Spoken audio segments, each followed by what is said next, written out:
Bien, indudablemente que un presidente de la República esté aquí,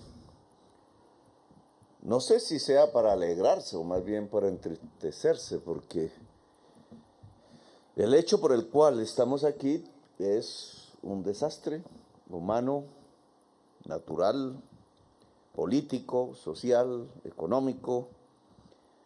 Es, en resumen, lo que nunca debió pasar en Colombia y pasó y aún pasa. No en las mismas dimensiones que en aquella vez. Obviamente, gente interesada no mostrará las diferencias, pero aquella vez estábamos ante un verdadero genocidio del pueblo campesino colombiano. Básicamente motivados los genocidas por la codicia, sea por tierra, allí donde había tierras fértiles, sea por accesos al mar, que no utilizaban para bañarse ni para mirarlo, sino para traquetear, o aquí, en este tipo de tierras, porque las consideraban estratégicas, porque querían hacer una embalse muy grande, porque nunca vieron en el pueblo su aliado, sino su enemigo. Y por eso decidieron matarlo, ni siquiera manipularlo, ni siquiera engañarlo, como en tantas partes de Colombia, sino asesinarlo. Aquí fue la masacre del Aro. La denuncié en algún debate mío siendo ya joven, en el año 2007. Me costó, no es sino para contarlo, prácticamente mi familia, porque tuvo a partir de ese debate que irse de Colombia. Pero creo que era necesario que empezara a entenderse lo que había pasado en todo el país y fundamentalmente en el departamento de Antioquia. Una concepción de seguridad construida sobre la muerte de las personas. Es decir, una antiseguridad, porque la seguridad fundamentalmente se construye es para la vida, no para la muerte.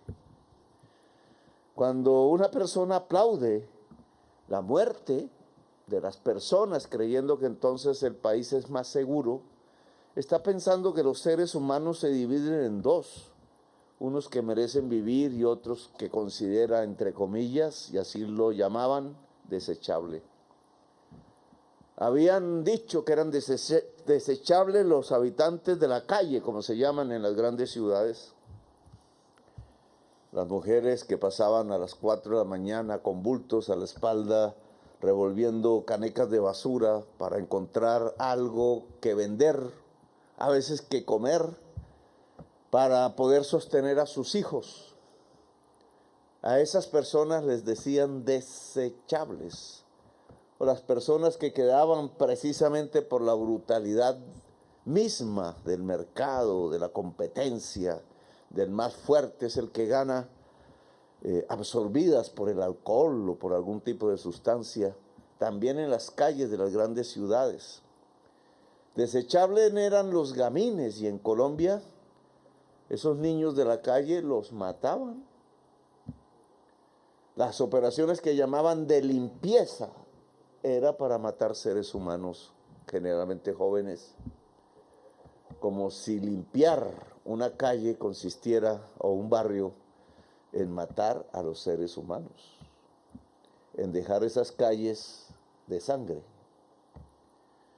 Y así se extendieron hasta los campos, por región por región, en una cantidad dantesca de muerte, de masacre, de descuartizamiento que está ya escrita en los libros, que no se puede olvidar, porque no es el olvido lo que se puede proponer, sino que se tienes que superar. Al partir de saber por qué, a partir de una reconciliación que yo pregono, algo que llamé alguna vez el perdón social. El perdón no lo otorga el que no ha sido la víctima, el perdón solo lo puede otorgar la víctima. Ustedes son las víctimas y por tanto dueños de su perdón o no perdón. sobre las decisiones que en alguna oficina elegante, quizás en Medellín, quizás en algún otro lugar, se tomaron signando a este lugar de muerte. Desechables, le dijeron a los campesinos de aquí. Y los trataron peor que el ganado, porque aquí murieron los seres humanos y se llevaron el ganado vivo. Valía más una vaca que un campesino o una campesina. La mirada terrateniente, feudal de quienes tenían el poder los llevó a pensar en esa miseria de pensamiento, porque es miserable, esa es la palabra, ruin y miserable, que un campesino o una campesina valía menos que una vaca. Que si habían robado 40, entonces tenían el derecho de matar 40 campesinos. Ver al ser humano como inferior y ver al ser humano como una cosa. Solo eso lo produce en el corazón y en el cerebro de un ser humano la codicia. La codicia está llevando a la humanidad a un enorme fracaso. No es un asunto exclusivamente colombiano. En cierta forma, las luchas políticas no son esas siglas que aparecen en los tarjetones y los nombres de las personas cuyos rostros muchas veces son desconocidos. La política es si prima la muerte o prima la vida. Si uno habla de la vida, entonces tiene que hablar de la escuela, tiene que hablar de la salud, tiene que hablar de los niños, tiene que hablar de la alimentación, tiene que hablar del agua, porque sin esas cosas no se puede vivir. Se vive si se educa, se vive si se tiene la salud, se vive si hay los alimentos. ¿Y quién cultiva los alimentos? El pueblo campesino en general. Y si al pueblo campesino lo masacran, entonces ¿qué es lo que se está construyendo? Nada parecido a la vida, sino lo que yo llamaría una política de la muerte. Hoy, a estas alturas, corresponde en este lugar y por orden judicial una indemnización, le llaman. Las garantías de no repetición, le llaman. Un perdón que tiene que pedir el Estado, porque el Estado fue cómplice aquí de la masacre. Los helicópteros oficiales, como dice la justicia, estaban rondando por aquí, mientras sonaban los fusiles aquí abajo. Fusiles del narcotráfico. No hubo presencia del Estado para evitar la muerte. Hubo complicidad. ¿Qué se puede esperar de un Estado que mata a su propio pueblo?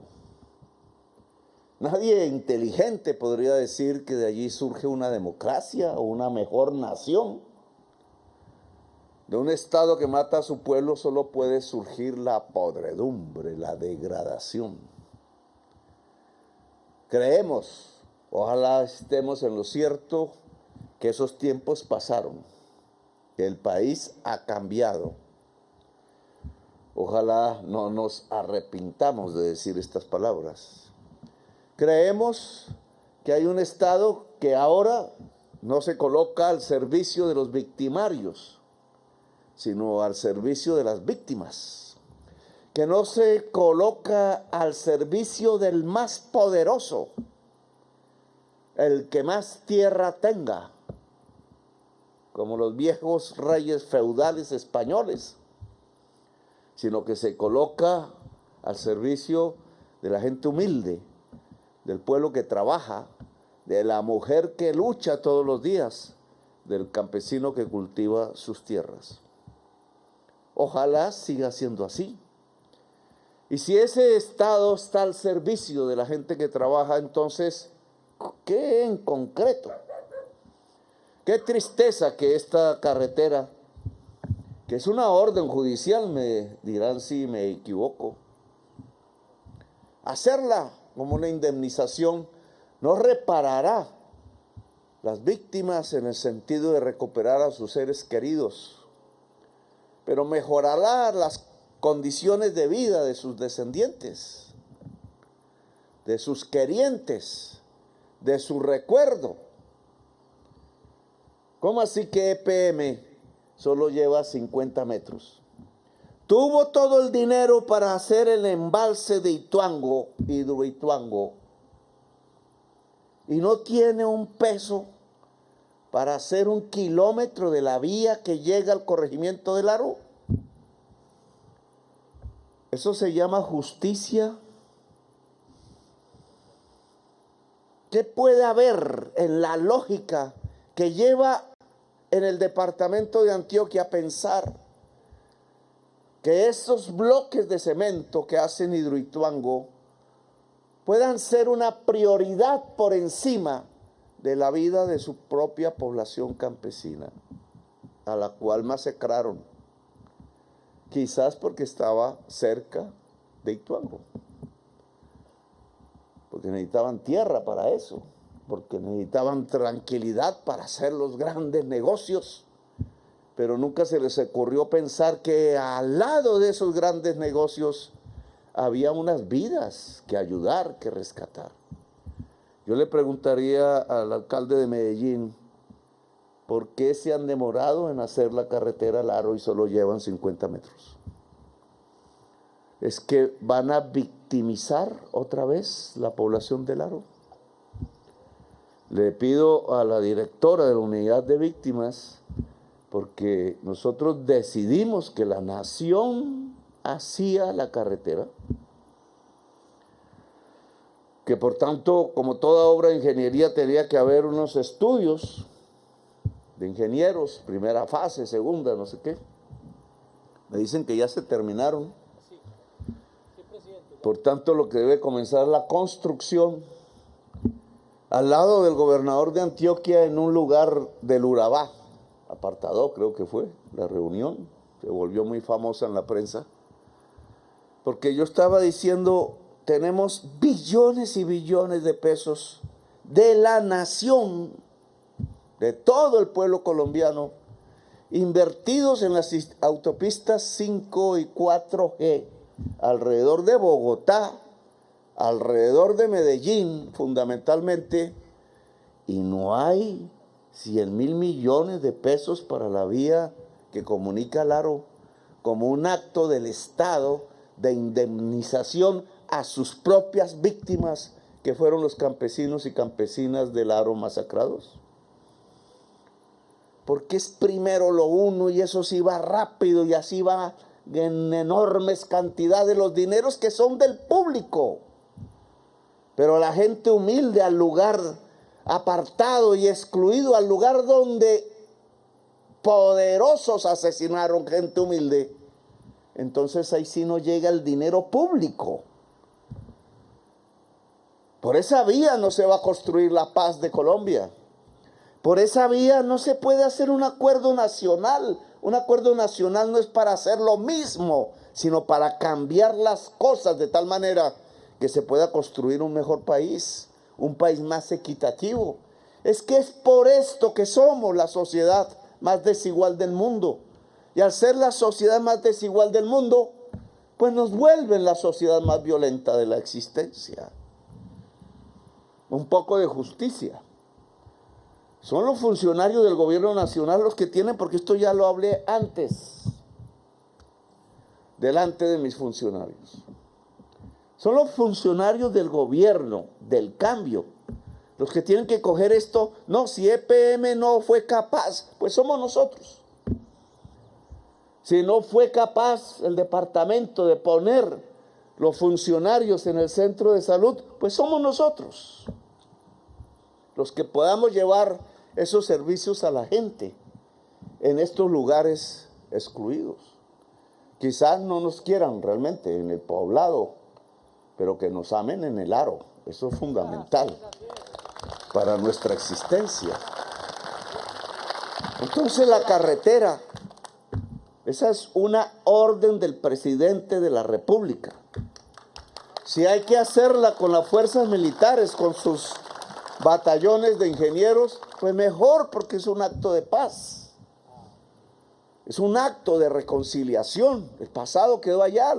Hace 27 años, algunos aquí estarán presentes que estuvieron. Muchos, pues no. Ya son más jóvenes, ya estaban en otro lugar. Pero la reconciliación consiste en eso. Un Estado que se ponga al servicio de la gente que fue víctima. Entonces esa es una orden del presidente. El mejoramiento del centro de salud, el mejoramiento de la escuela, el mejoramiento, y es prácticamente la construcción de la vía, el acueducto. ¿Cuánto puede costar un acueducto de agua potable, de verdad potable, aquí? Eso no es, digamos, una obra de dimensiones. Lo que pasa es que sin el funcionario en su corazón, estás el rico Epulón y no el pobre Lázaro, pues el pobre Lázaro no recibe y el funcionario se va para la sexta porra, como decía mi mamá. Pero no es suficiente las obras, hay que saber de qué vivir.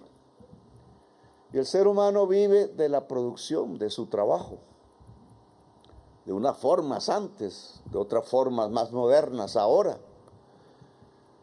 Pero aquí hay que abrir las fuentes del trabajo, y las fuentes del trabajo en una zona como estas están en la tierra, están en la agricultura. Sustituir los cultivos ilícitos que traen muerte, indudablemente, como todos y todas sabemos, es fundamental.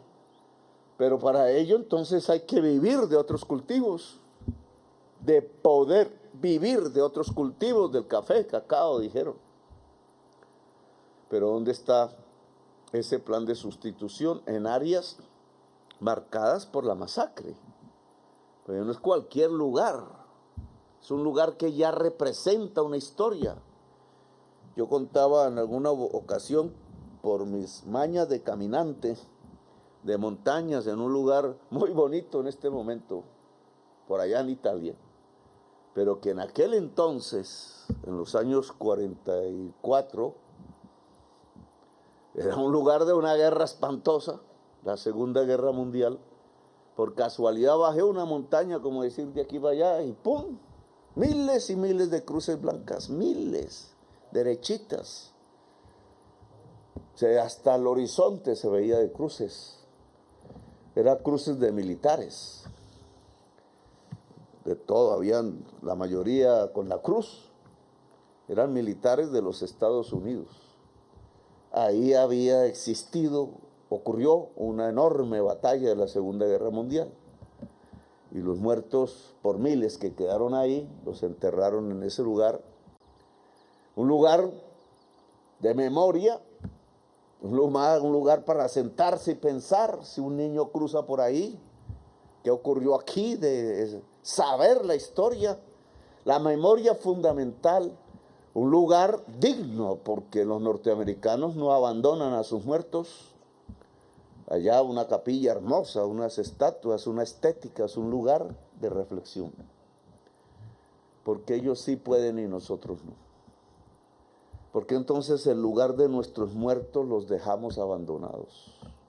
Porque este no es un lugar que tenga la cultura, la estética, que pueda a cualquier niño de colegio que sea de aquí o que traigan, mostrarles qué pasó.